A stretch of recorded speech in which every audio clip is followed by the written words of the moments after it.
અને રાષ્ટ્રીય તંબાકુ નિયંત્રણ સમિતિની બેઠક યોજાઈ।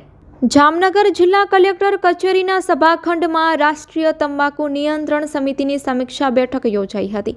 જિલ્લા કલેક્ટર શ્રી બી.કે. પંડ્યાના અધ્યક્ષસ્થાને આયોજિત બેઠકમાં ડિસ્ટ્રિક્ટ ટોબેકો કંટ્રોલ પ્રોગ્રામની કામગીરી, માહિતી, શિક્ષણ અને સંચારનો મહત્તમ રીતે ઉપયોગ થાય તે અંગે વિસ્તૃત સમીક્ષા કરવામાં આવી હતી।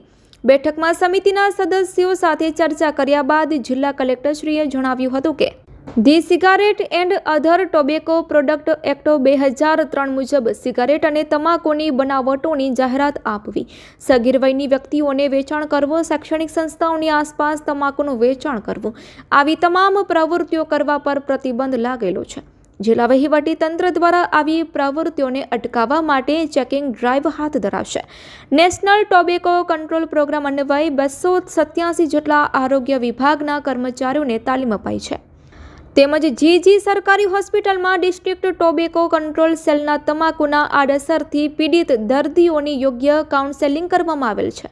તેમજ શૈક્ષણિક સંસ્થાઓમાં નેશનલ ટોબેકો કંટ્રોલ પ્રોગ્રામ અન્વયે સમગ્ર વર્ષ દરમિયાન 9254 જેટલા વિદ્યાર્થીઓને જાગૃત કરાયા છે।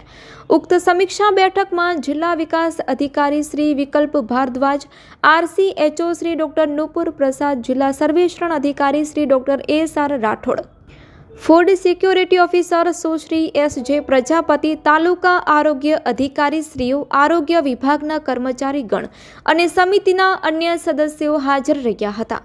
Report by Tejubha S. Jadeja, Jamnagar, Gujarat.